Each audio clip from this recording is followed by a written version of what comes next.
Welcome to Difficult Dialogues, Voices from the Valley. I'm Lynn Pasquerella, president of Mount Holoyke College. Difficult Dialogues is intended to bring to bear voices from the Valley on some of the most complex social issues of the day. Today we're going to continue talking about casinos and gambling in the state of Massachusetts. I'm joined by Rachel Volberg, who is in the Department of Public Health at the University of Massachusetts Amherst. Rachel, welcome. Thank you. So you have done research on gambling for the commission and have grant funding. Tell us about the nature of your work. So the study that I'm engaged in presently, which is funded by the Massachusetts Gaming Commission, is actually mandated by the statute itself. There's a section of the statute that requires the commission to conduct research looking at baseline conditions before the casinos are, before the licenses are granted, and then examine the social and economic impacts of the introduction of casino gambling as that plays out over a number of years. And then there's a third piece of that section of the statute that talks about doing individual studies and ongoing research to assist the commission and also the legislature to sort of craft the kinds of steps that they might want to take to address negative impacts as they come up. So what sorts of things do you research? Certainly looking at economic development opportunities is one aspect, but how do you measure the social impact? So we're doing quite a number of different research activities. The team that I head up has a economic and fiscal impacts team that's based over at the Donahue Institute in the President's Office of the University of Massachusetts. We have a social and health impacts team, which is based at the School of Public Health at UMass Amherst.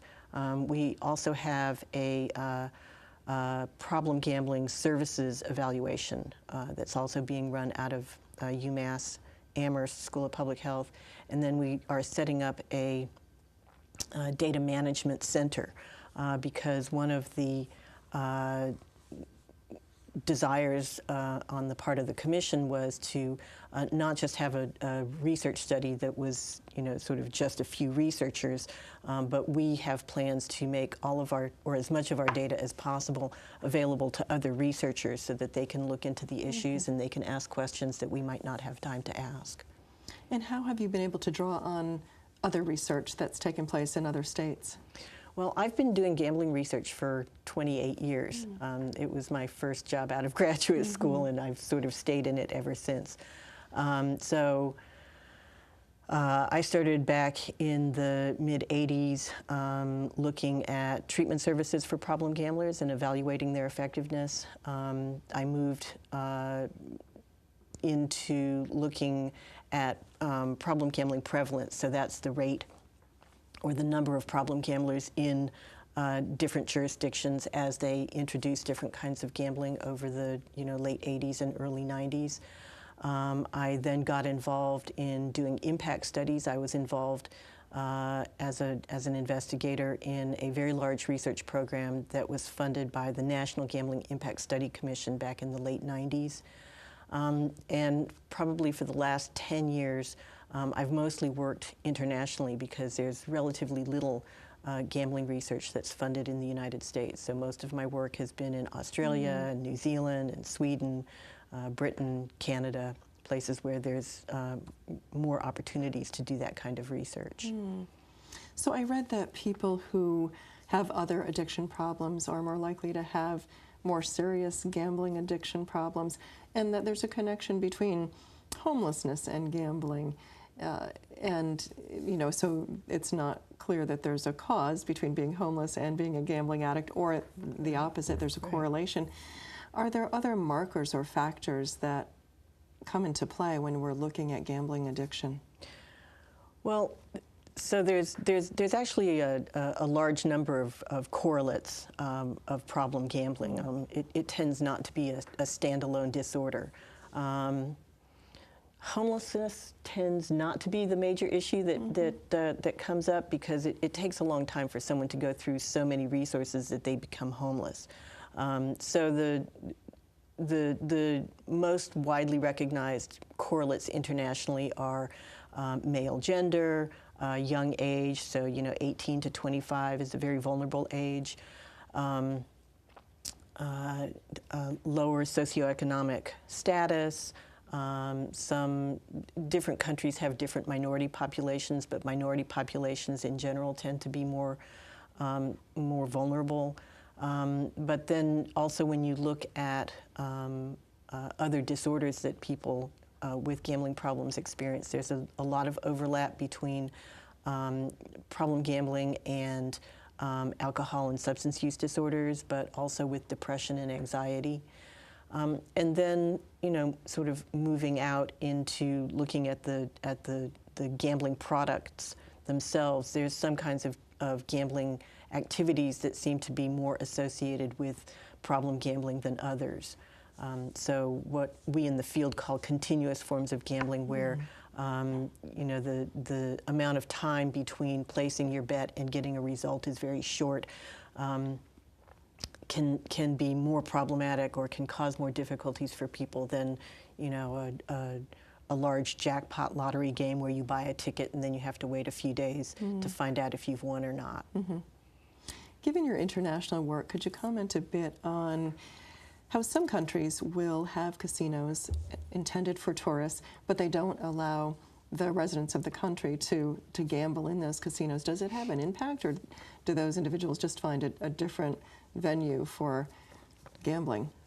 Well, that can certainly be a barrier for local residents to gamble in a casino. The situation that I'm most familiar with from my own work is in Singapore, where there are two very large, what are called integrated resorts that have been built recently in Singapore. And the law that permitted integrated resorts required that if you're a Singapore resident or if you're a Singapore citizen or a permanent resident, you actually have to go through a separate entry process, and you have to pay a fee either for 24-hour access, or you can pay a much larger amount for, like a yearly permit. But the Singapore casinos, to gamble in those casinos, if you're a foreign visitor, they just sort of have you come in, and they do check your identity to make sure that you have your passport with you. But if you're a Singaporean or a permanent resident, you have to go through another set of entryways, and you have to either pay your entry fee, or you have to show that you've got a membership, and then you also have to show them your ID card to demonstrate that you're a citizen. It actually doesn't seem to have deterred a lot of Singaporeans from gambling at those integrated resorts, but it certainly is an added barrier for people in that city who want to gamble in that way. Much of the attention to casinos focuses on the economic benefits. Could you talk about those? Yeah, I mean, your earlier guest, Robert Goodman, talked a little bit about, the difference between a Las Vegas market that brings in lots and lots of tourists, and then they take their problems home, versus convenience gambling, as it's called, where, it's very local access, and you cater to a local market. And he's correct in saying that the economic benefits of casino gambling really accrue in a model where you are bringing new people in to your jurisdiction to spend money, rather than soaking resources up out of the existing economy. The situation for Massachusetts is that about a third of all of the revenues that the Connecticut casinos make come from Massachusetts residents. And so Massachusetts, in writing the statute, I believe that the legislation is intended to recapture those dollars, but then also to draw in new tourist money, to the extent that they can do that. And to the extent that they can do that, that is going to be a more successful economic development model than, than it would be if they were just relying solely on a locals market. So the casinos that are brought in have, if they are brought in, have promised to use local businesses as vendors to supply them with the goods needed to operate the casinos. That's an economic benefit. Right. Are there downsides to that? Probably not for the businesses that get those contracts. I imagine that it's going to be. I think the economic piece, the pieces that are in the legislation around economic development, I think seem to me to be fairly carefully thought out in terms of hiring locally and local workforce engagement, trying to assure that the casinos purchase locally, all of their different services. All of those things are going to be multipliers into the local economy, and it's not an economic development model that's guaranteed. I think the legislation in Massachusetts took quite a number of years to finally be passed, and I think the people who were working on writing that legislation learned a lot over the process of going through that process. It was a multi-year process, and there were several iterations. And I think that the legislation that we ultimately got in Massachusetts was quite strengthened by sort of seeing, the mistakes that were being made in other jurisdictions. In Connecticut, there was a good deal of return of money to educational institutions as part of the agreement. And what is being proposed in Massachusetts? Is there a correlation? We're on a knowledge corridor between the proposals and what might be invested in educational opportunities for people in the state.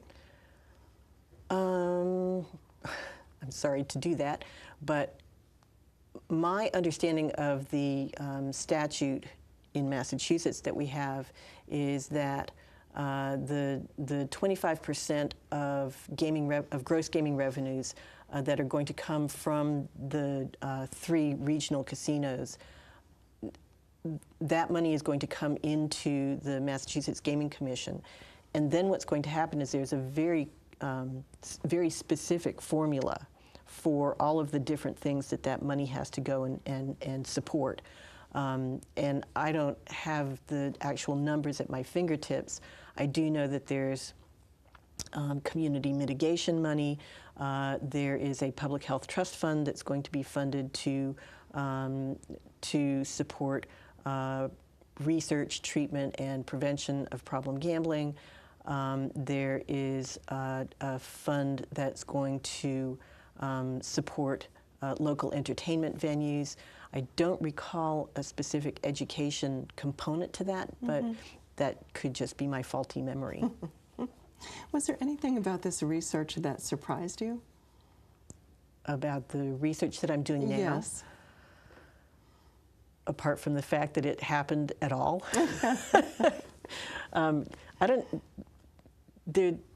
This is a completely unique opportunity. I am not aware of any other jurisdiction in the world that has so tightly entwined the need for research into the regulatory process.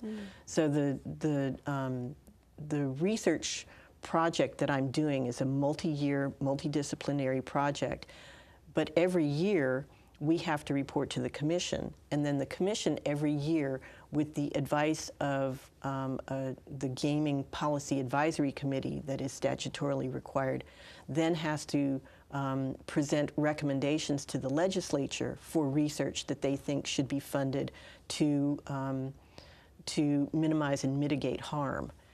And so in my experience, it's a completely unique statute that we have in Massachusetts. There's very few other jurisdictions that have sort of woven the need for empirical evidence into the regulatory process like that. And so how did this emerge? Well, I think Massachusetts, again, had a long period of time in which to sort of look around the world and see what was working and what wasn't. We're very blessed here in Massachusetts to have quite a number of people who have spent quite a few years doing gambling research specifically. We have a very strong, the Massachusetts Council on Compulsive Gambling is a very strong advocate for services for problem gamblers, and I think all of those sort of people and institutions were able to be heard over that long process of the legislation rolling out. And I think as a result, we got a statute that requires the commission basically to balance the positive impacts and the negative impacts. So the mission of the Gaming Commission specifically says, it doesn't say we are going to maximize revenues. It says we're going to create a successful gaming, casino gaming industry, but we are also charged with responsibility for minimizing and mitigating the harmful impacts. And so with those things being equal in the statute, it gives the regulators, the commission, the tools they need to actually try to get the greatest benefits with the least amount of harm. When you started your research on gaming and gambling, what did you find most compelling? What inspired you to do this work? A job. That's coming out of graduate yes. school, it was like, wow, I can get a salary for this. I think what fascinated me initially was I had been very interested in how diseases are classified, and it was a very esoteric kind of philosophical problem of, taxonomies and how taxonomies sort of lead people to do certain kinds of work. And when I first got the job in New York State to evaluate a treatment program for problem gamblers, I didn't know anything about gambling. I didn't know anything about problem gambling. I knew a little bit about how to evaluate a program. But I was particularly fascinated by, I was working in New York State, and the services for problem gamblers in New York State were housed in the Department of Mental Health. Next door in New Jersey, they also had services for problem gamblers, but they were in the Department of Alcohol and Substance Abuse. And it seemed very odd to me that, problem gambling didn't seem to have a natural home anywhere. And that's been my experience over my career, is that the mental health people very often will say, oh, gambling is not our problem because it's not a chronic mental illness. And the addiction people on the other side are saying, well, it's gambling, it's not alcohol, and it's not something that you put in your body, so it's not ours. And so for many, many years, and particularly here in the United States, problem gambling kind of fell through the cracks. Internationally, in some other jurisdictions, the argument has been more around problem gambling being a public health issue.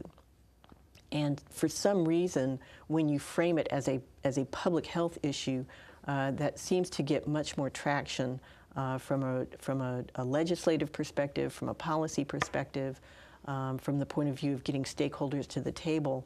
People seem to be much more comfortable with that than saying, oh, it's a mental illness, so it belongs in this silo, or it's a addictive disorder and it belongs in this silo. Help our viewers understand that difference between a disease and a public health issue, how something gets framed as a public health issue. So in public health, there is much more of a focus on sort of a full continuum. So trying to understand not just that very small percentage of people who are, pathological gamblers or disordered gamblers or whatever you're going to call them. That's a very small part of a much larger spectrum of behavior that goes from no gambling at all whatsoever to gambling recreationally on any of a number of different kinds of activities, to sort of gambling in a risky way that starts to cause problems, or all the way through to a full-blown disorder. And there's something called the prevention paradox in public health. It's a very, very well recognized issue that when you look at a spectrum of disorders, of a disorder like that, the bulk of the harm is actually in the group of people that aren't manifesting the disorder in a full-blown way. And so you can actually get much more effective harm minimization, and you can be much more effective in preventing people from sort of falling off a cliff if you focus your resources on the full spectrum. So you look at how do you prevent people from gambling in the first place. If they're going to gamble, how do you prevent them from gambling in a risky way? If they're gambling in a risky way, how do you help them recognize that, or help their friends and family recognize that, and see if they can get some help? And then you have, the help, and trying to encourage people to access the resources that are available. So a public health approach is much broader than just a disease model. So you mentioned at-risk populations, young males. You're on a campus with a lot of young males. Yeah. How do you do that kind of outreach and education around the risks of gambling? Well, that's a very good question, because I mostly have just done the research, and then I leave it to the professionals to do to do the treatment and outreach. But it's very hard to do effective outreach and treatment unless you know something about how people got into trouble in the first place, and what's going to be effective to get them out of trouble and to keep them from falling back into trouble. And so that's really where the most recent research work that I've been engaged in internationally has been doing what are called longitudinal cohort studies, where we follow the same people over a number of years to see which ones of them develop a gambling problem, which ones of them stay with a gambling problem, those who recover, what are the factors that predict that they recover. And all of that is evidence that can be folded into creating effective prevention programs and effective treatment programs, and sustaining people in recovery. Across the country and around the world, are there signs of when a community might decide to reject casinos? Are there patterns, specific concerns that are raised? Every jurisdiction, every community seems to have some unique aspect to it, and we try to learn from experience, but the gambling research field is full of surprises.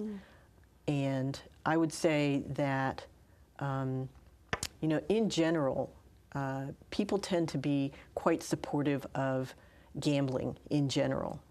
They think it's probably a good idea to let people gamble if they want to gamble. People usually understand that prohibition, in the same way that it didn't work with alcohol, probably won't work with gambling, because lots of people like to gamble. But many people, when they think about their own community, they don't like the idea of a very large development plopping down right next door to them. They begin to be concerned about traffic problems. They begin to be concerned about crime. They begin to be concerned about, how is this going to affect my life very immediately and very personally. And so I think what you see in the Massachusetts statute is that there's very specific provision for host communities to accept or reject a given proposal. And so I think in general there's relatively good support for casino gambling in Massachusetts.